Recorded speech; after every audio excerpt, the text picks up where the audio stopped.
안녕하십니까. 광주 전남권 뉴스입니다. 연일 무더위가 이어지고 있습니다. 이럴 땐 야외 활동을 가급적 줄이고 건강관리 잘 하셔야 하는데요. 종일 야외에서 지내는 가축들의 건강도 걱정입니다. 이번 폭염으로 전남에서만 가축 만여 마리가 폐사했는데요. 피해는 더 늘어날 걸로 보입니다. 김정대 기자입니다.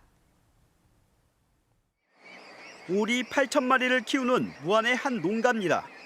더위에 지친 오리들이 입을 벌린 채 헉헉대고 급수대에는 물을 마시려는 오리가 줄지어 있습니다. 불과 일주일 전 집중호우로 축사가 침수돼 오리 700여 마리가 폐사했는데 복구가 끝나기도 전에 또다시 폭염이 덮쳤습니다. 장시간 비를 맞아 면역력이 떨어진 데다 오리는 더위에 취약해 추가 폐사 우려가 큽니다. 그런데 얘들은 말도 못하면서 입만 짝짝 벌려. 그러면서 밥을 한 두 번, 세 번 먹으려면 한 두 번밖에 한 번이 이제 덜 먹어져. 폐사율 많이 불고 이거 증체량도 떨어져. 소 80여 마리를 기르는 영암의 한 축사는 하루 종일 커다란 선풍기를 최대 출력으로 틀면서 폭염에 맞서고 있습니다. 더위에 지쳐 기운이 떨어진 소에게 평소보다 먹이를 더 주고 수시로 물통을 채워가며 피해를 막으려 안간 힘입니다. 24시간 선풍기 계속 돌리고. 그러니까 물 같은 경우는 계속 자유급시로 먹을 수 있게 급수를 해놓고. 연일 무더위가 이어지면서 전남에서도 올여름 들어 첫 가축 폐사가 발생했습니다. 영암의 한 육개 농장에서 닭 2,500마리가 폐사하는 등 이틀 새 25개 농가에서 닭과 오리, 돼지 등 1,600여 마리가 폐사했습니다. 지난해 같은 기간에 비하면 33%에 그치는 수준이지만 올해 장마가 길어지면서 더위가 늦게 찾아온 점을 감안하면 피해는 이제부터 본격화할 전망입니다. 전남도는 축산농가 피해 최소화를 위해 가축 고온 스트레스 완화제 등을 추가 보급하기로 했습니다. 축사 내부 온도를 30도 이하로 낮추는 것이 가장 중요합니다. 환풍기를 이용해서 강제 통풍을 시켜야 되고, 그다음에 이제 그늘막이나 안개 분무, 쿨링 패드 등을 설치해서 최대한 올해 역대급 폭염이 예상되는 가운데 가축 폐사 피해가 어디까지 늘지도 예측이 불가능한 상황. 축산당국은 폭염으로 가축 피해 징후가 조금이라도 보이면 바로 신고해 줄 것을 당부했습니다. KBS 뉴스 김정대입니다. 일주일 넘게 폭염 경보가 이어지고 있는 광주에서 온열 질환으로 추정되는 사망자가 발생했습니다. 광주시는 어제 오후 3시 30분쯤 67살 여성 A씨가 자택에서 쓰러져 병원으로 옮겨졌지만 숨졌다고 밝혔습니다. 광주시는 A씨가 오전에 야외에서 폐지 줍는 일을 했고 쓰러질 당시 체온이 41.5도였다며 온열 질환으로 사망했을 가능성이 높다고 보고 있습니다. 그제까지 발생한 광주 지역의 온열 질환자는 30명으로 지난해보다 3배 이상 많고 전남은 73명으로 지난해와 비슷합니다. 전라남도가 폭염 피해 예방을 위해서 긴급 예비비 63억 원을 편성해 시군에 보낸다고 밝혔습니다. 긴급 예비비는 마을 경로당 9천여 곳에 냉방비로 28억 원이 지급되고 폭염 피해를 당했거나 취약한 축산농가 5천 곳을 대상으로 가축 고온 스트레스 완화제 보급 비용 20억 원이 긴급 투입됩니다. 또 양식어가에도 액화 산소 공급기 등 고수온 대응 장비 지원을 위해서 15억 원을 해당 지자체에 교부할 방침입니다.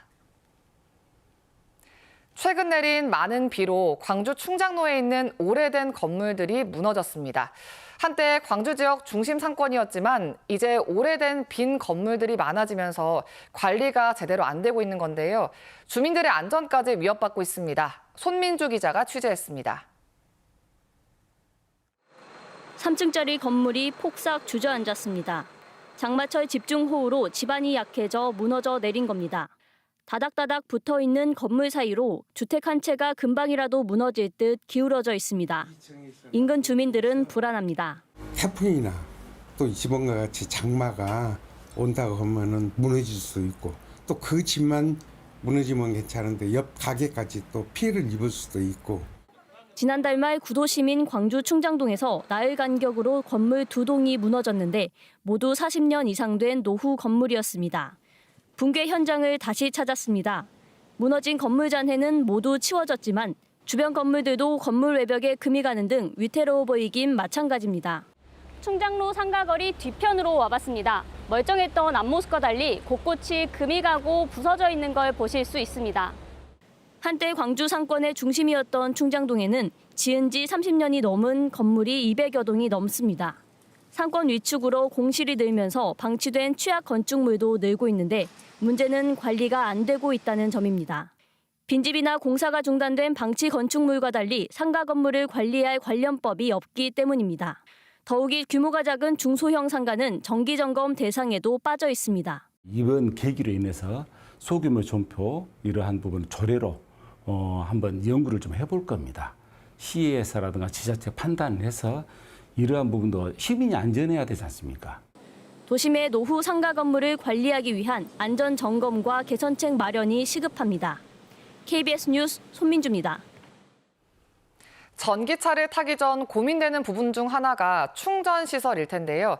특히 아파트와 달리 주택가는 충전기가 거의 없어서 그동안 전기차 타기 망설여졌던 분들 많으실 겁니다.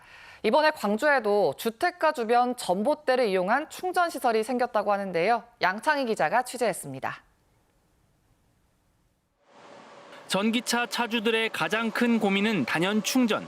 특히 충전기 설치가 의무화된 아파트와 달리 주택가에선 이른바 집밥, 즉 자택 충전 환경을 갖추기가 더 어렵습니다. 주택가에는 없어요. 자기 집이 없으면 충전하러 가가지고 충전에 꽂아있으면 다시 이동해야 하고 대기해야 하고. 실제 광주 지역 전기차 충전기 6,600여 개 가운데 80% 가까이가 아파트에 있습니다. 구도심은 충전 인프라가 절대적으로 부족한 상황. 도로에 있는 전봇대에 전기차 충전기를 설치하는 아이디어가 나온 이유입니다.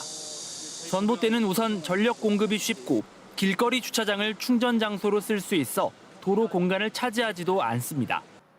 지난해 부산에서 사업이 시작됐는데 올해 광주에도 이런 전봇대 충전기가 19개 생길 예정입니다. 이번에 이 전주거 지형 설치 사업을 추진함으로써 주택가 운전자분들이 충전의 불편함이 다소 해소될 것으로 보입니다.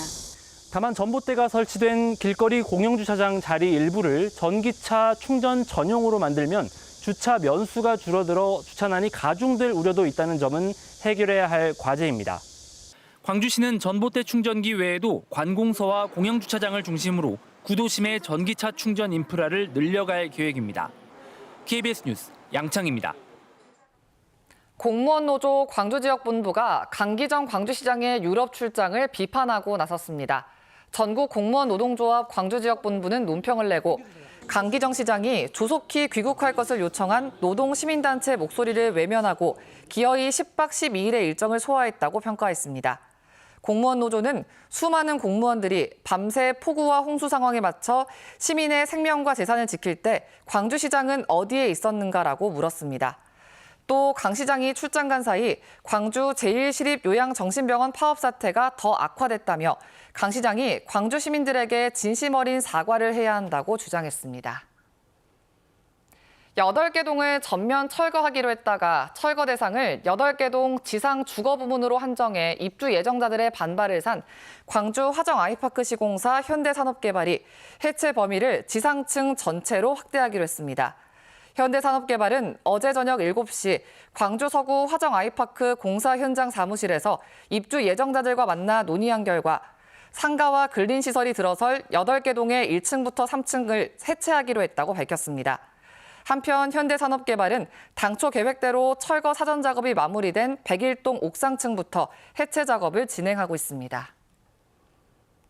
전라남도가 지역 청년과 신혼부부 등을 전세 사기로부터 보호하기 위해서 전세보증금 반환보증료 지원 사업에 나섭니다.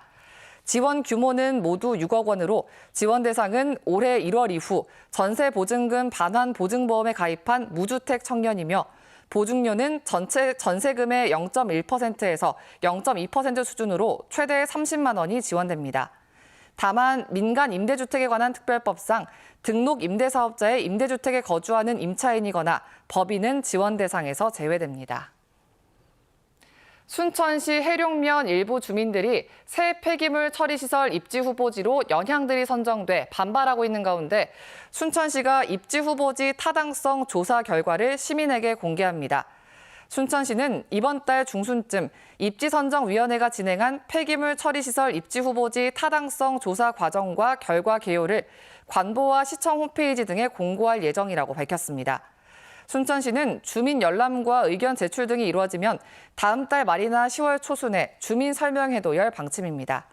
한편 연향들 쓰레기 소각장 반대투쟁위원회는 어제 순천시청 앞에서 기자회견을 열고 폐기물 처리시설 입지 선정 과정에 문제가 있다며 입지 선정 철회와 범시민 토론회 등을 요구했습니다.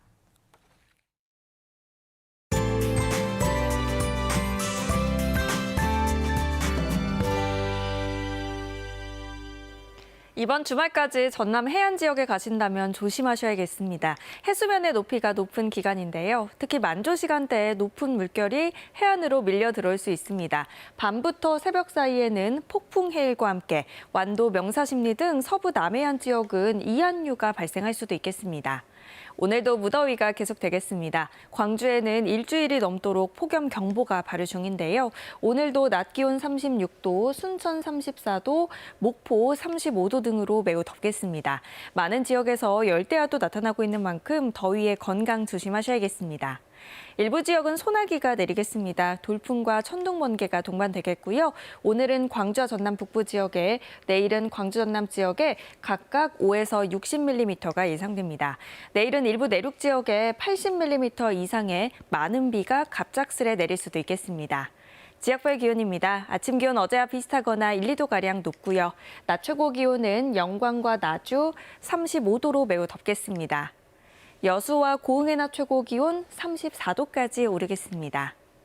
목포의 한낮 기온 35도, 진도와 완도 34도로 어제와 비슷하거나 1, 2도가량 높겠습니다. 신안을 비롯한 도서 지역은 31도에서 35도가 예상됩니다. 먼바다를 중심으로는 풍랑주의보가 발효 중입니다. 물결이 최고 4m로 매우 높겠습니다. 당분간 찜통더위와 함께 소나기도 자주 내리겠습니다. 날씨였습니다. 8월 3일 뉴스광장 마칩니다. 시청해주신 여러분 고맙습니다.